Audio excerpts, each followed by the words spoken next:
Welcome to my armchair or love seat exploration of another city in France, Nantes. This city might not be on everybody's radar, but I think it's a hidden gem that we really want to look at. I'm Kristen, and I, along with my husband, am looking for a small city in France to put down roots. Today, I'm asking myself the question, can we live there? We'll dive into a little history. We'll talk about art and green spaces, weather, walkability, public transportation, and population. Mostly, though, would this city help me spark creativity and serve as a home base for us to live and for my creative retreats? So let's go. Nantes is a city on the Loire River. It's about 50 kilometers or around 31 miles from the Atlantic coast. It is in the Loire Atlantique region of France, and it currently states a population of about 330,000 within the city. But the larger metro area is over 900,000 and looks like it's going to be about 1 million by the year 2030. That's a lot, for me anyway. It's kind of poised toward the Atlantic along that river. Its history is very layered. It runs from medieval duchies to industrial shipyards, from port trade to 20th century art and creativity. But an honest look at Nantes really needs to begin with its darkest chapter. From the late 17th through the 18th century, Nantes was France's main slave trading port. According to the memorial dedicated to abolition, roughly 43% of French slave trade voyages came from Nantes. Like many places, including the US even now, Nantes didn't really want to look at that part of its history until around 2012.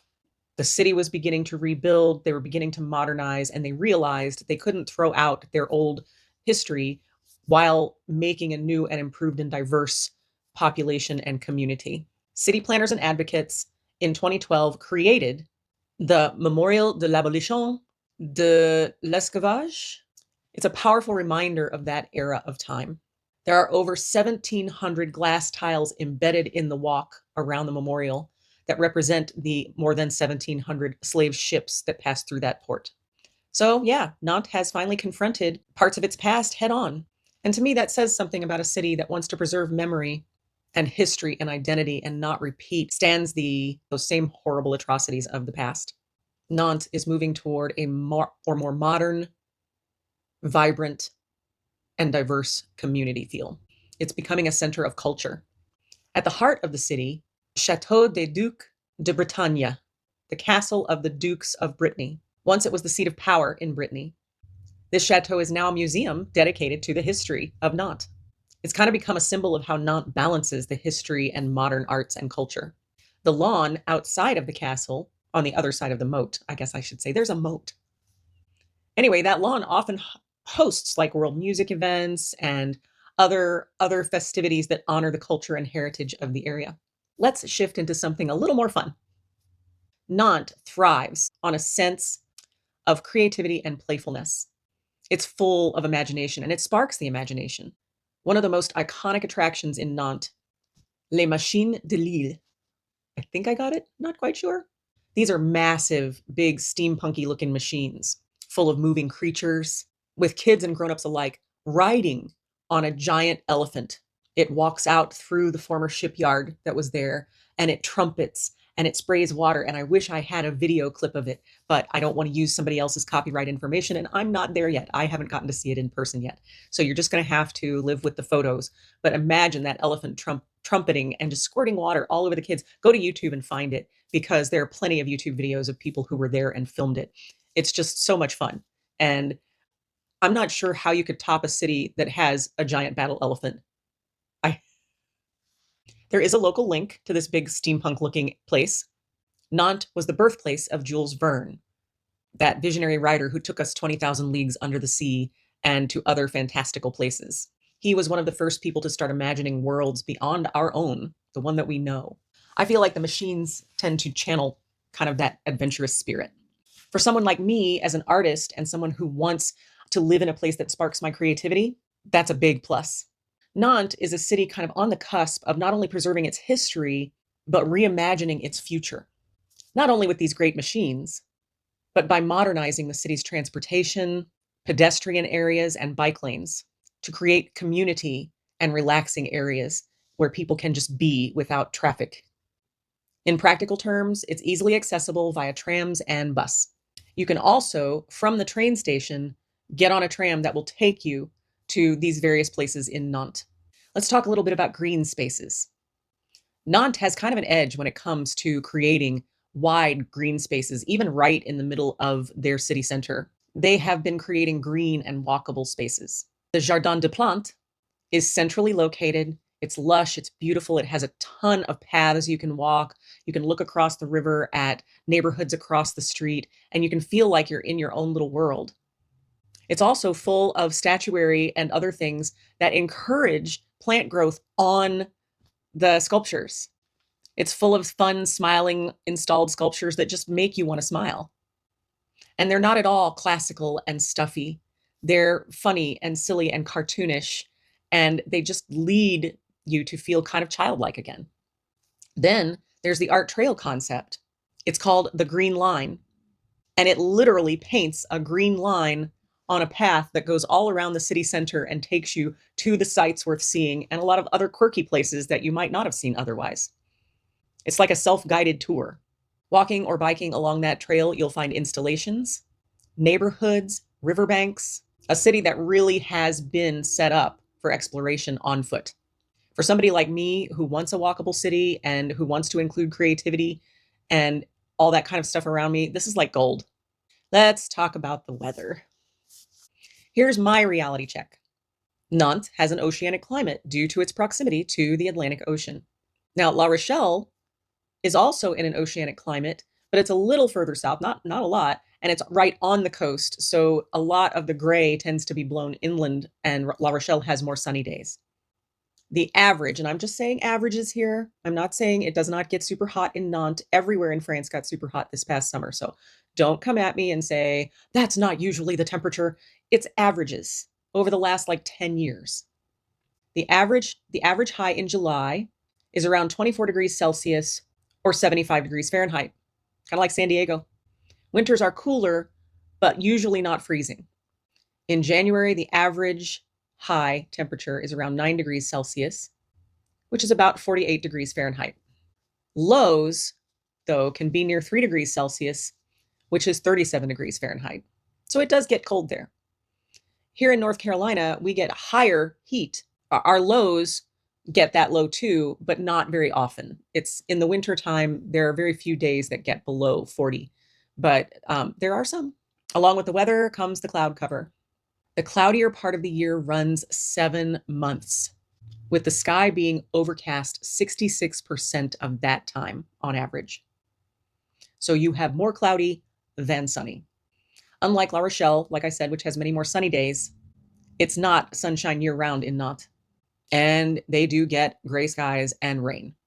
But for those of you who don't mind the clouds, it's also mild and green, and it doesn't usually have extremes of weather. If you compare it to a harsher continental climate winter, Nantes is much more moderate. So for living, if you require a lot of bright sunlight, you might feel let down about half the year. If you're okay with softer light and gray to white skies and a very green environment, this climate does support that.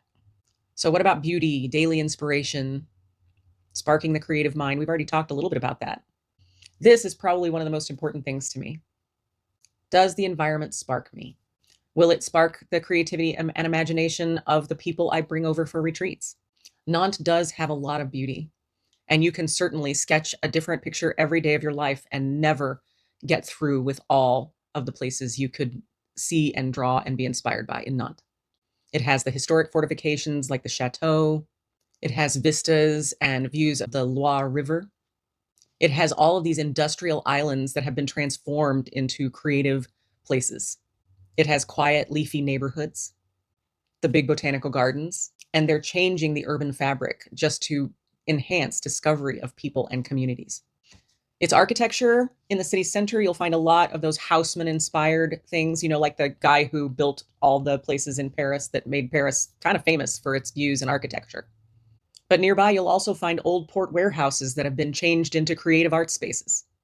where there are hubs of activity and communities and events going on. It's a really interesting juxtaposition of classic and modern. The curvy new buildings and the old classics, and they just invite the eye to wander around. So, how feasible is day to day living in Nantes, not just a tourist visiting? Nantes scores very high on walkability and on green urban planning. The city has made, I don't want to say big moves, I want to say huge moves to prioritize people over cars.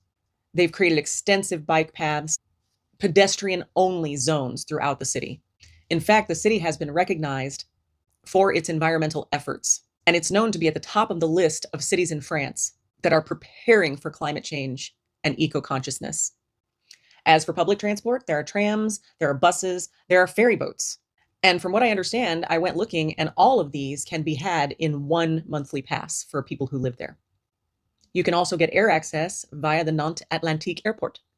Nantes does also have a train station and is connected to Paris by TGV, the fast train. It's also connected to Bordeaux. So it's pretty easy to go east toward Paris and toward the eastern side of France, or to go south to the southwest of France. From a living perspective, you're not at all locked into having to have a car.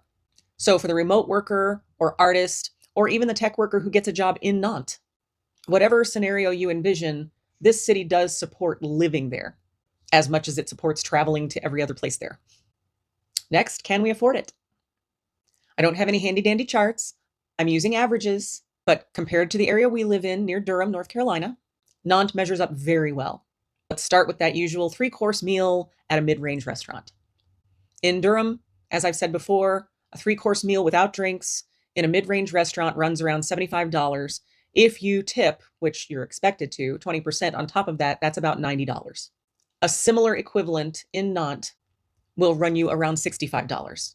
For groceries, Nantes can range anywhere from 30 to 50% less than grocery costs in Durham, North Carolina. That's a lot. Imagine your grocery bill going down by 30 to 50%, and you're getting better quality products. Now, our grocery bill might not go down that far because we intend to very intentionally get the freshest market-based food we can find that is as close to local as we can find it. We want to support local growers and local meat producers. And I mean local by the around surrounding regions. France, they have to label where your product is coming from, especially meats and stuff. So that's something I learned recently, and I love that. Thank you, person who commented on my grocery supermarket versus video, for telling me that. I love the idea. We have local farms here too where we can buy our meat so we know where it came from. They're often a lot more expensive, which, they have to be, but their quality is much higher. Rent anywhere outside of Paris is going to be less than the rent in Durham. Nantes is no exception. We want to live in 2 bedrooms or more, and we'd prefer to live outside the center in a neighborhood. A 3-bedroom apartment outside the center of Nantes, as opposed to outside the center of Durham, will run about 40% less. Public transportation passes are about almost 3 times higher than in Durham. However, Durham just has a bus line. The verdict: can we live there? Let's think about the pros and cons of the things I've gone through. We'll start with history and authenticity and honesty. I think that's a pro. Nantes doesn't shy away from even the dark parts of its history. What about creativity and inspiration? Absolutely pro. The machines, the art trails, the museums, and the green spaces almost make it feel like a playground for my imagination. Are you surrounded by beauty? Well, I'm sure there are grittier areas, but yes, that's another pro. Another strong pro is the green and walkable pedestrian spaces. Between the bike trails, the pedestrian-only areas, the public transport, I don't know if I could do better. I have 2 cons, only 2 out of all the pros. For me, the weather is the first con. It's gray and rainy a lot of the year. Now, I've been assured by someone who lives there and has lived there for over a year. I'll link his channel below because he's got some really interesting videos on Nantes and its infrastructure. According to him, there are plenty of indoor things and indoor spaces where the light still can come in and be bright and lift the mood during those gray days. If you thrive in places that have a lot more sun, you might adjust here, but you might not. Is it practical to live there without a car? That's an absolute pro.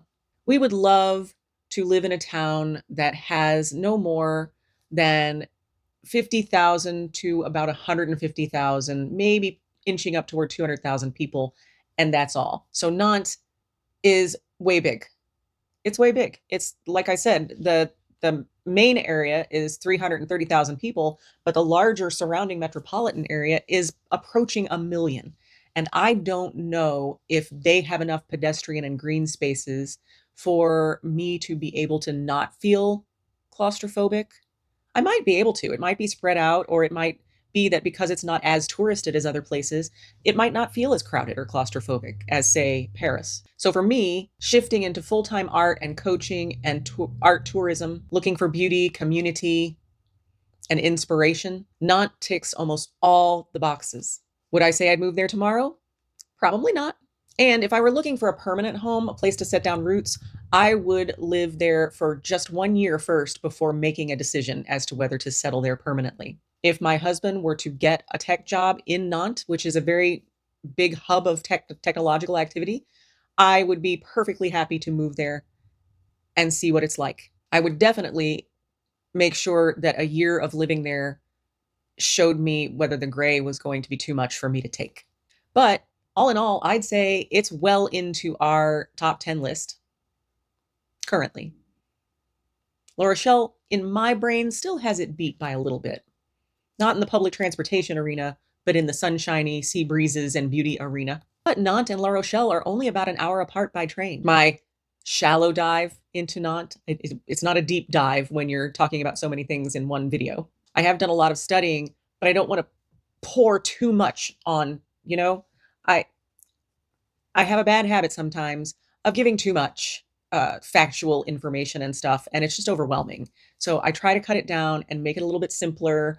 So if you live in Nantes and you would like to add something or correct something, please feel free to comment below.